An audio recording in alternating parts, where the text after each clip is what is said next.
What if we could eliminate poverty in our communities? What if neighbors got together and dreamed about how they could build a stronger neighborhood, and then did something about it? What if it could begin with one person simply saying, "Hi, neighbor." Poor neighborhoods aren't just poor financially, they're also poor relationally. Relational poverty is an affliction of the soul that separates people from their neighbors and causes them to struggle on their own. It happens in all kinds of neighborhoods, but it hurts people in poor neighborhoods the most. Many of them don't have the support structure around them, and that makes their financial poverty worse. Their neighbors have useful skills, but since nobody knows what assets exist in the community, they can't rely on them in times of need. If neighbors were never connected to begin with, it's no wonder that their neighborhoods are being torn apart by poverty. But what if it were as simple as neighbors getting to know each other? What if it could happen not only in one neighborhood, but in neighborhoods all over the United States? That's what Neighborhood Connections is all about. We believe in the power of relationships to get things done, and we believe that it all begins with, "Hi, neighbor." Hi, neighbor. My name is John. Hi, neighbor. My name is Judy.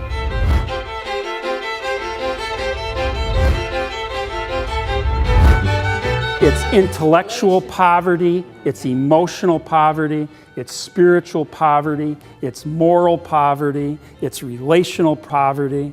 It's poverty on so many kind of different levels. What if by learning each other's names, we learn each other's histories, and we start to care, not from top down, but from below up?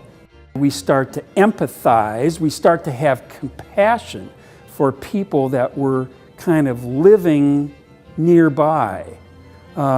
Could we become the kind of people that would be ready to meet each other's needs, see each other's gifts, and become advocates for one another in our neighborhoods and communities? For us with Neighborhood Connections, what we hope to see happen is that people begin to come together and to see we can do something about this. We found many who helped us shape the ideas, the principles in which we wanted to implement. What we found missing was a roadmap, the how-to guide.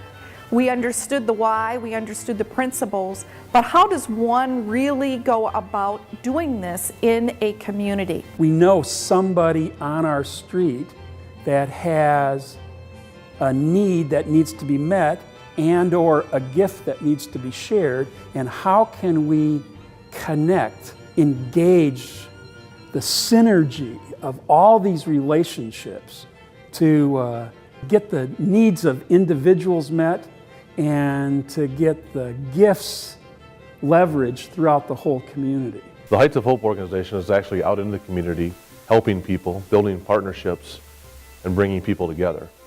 Hi neighbor, I'm Tracy. Hi, neighbor. I'm Melissa. I think that the reason Heights of Hope originally started working in this neighborhood was because it was a hot spot on the police radar. So there was just this recognized need that something needed to happen in this neighborhood. And so that's when Heights of Hope kind of got started, and people are lonely, people are discouraged, people are going through a crisis but they have no support network or they don't know who to call. The way that we're getting to people in the neighborhood is just we knock on doors and we don't stop until somebody answers. Community is people are coming out like little by little, like they're just kind of leaking out of the woodwork, and it's getting bigger. Hola vecinos, soy Raúl García. Hi neighbor, I'm Robin. So we had a need in our neighborhood for cleanup in the alley.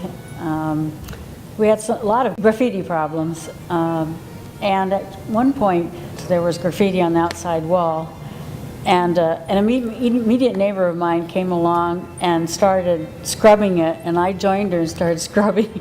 They asked me what I thought about having some kids be involved in painting a mural. People were tagging them, like gangs and stuff, so they wanted to cover it up and like make it look pretty and stuff, and what better off to give children and like kids the opportunity to paint on them. We just knew that we wanted to have one thing in it, and was people. Once we started painting the mural, like it started giving it life.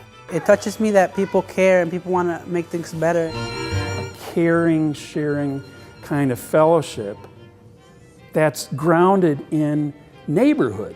So this is not a program where we identify a problem and then we find resources to fix it. It is really very relational, and they're the ones who are going to make the change. The government definitely could not ever do the great work that Community Connections does. They have the people on the street. I think this is a model organization for the area, if not the country.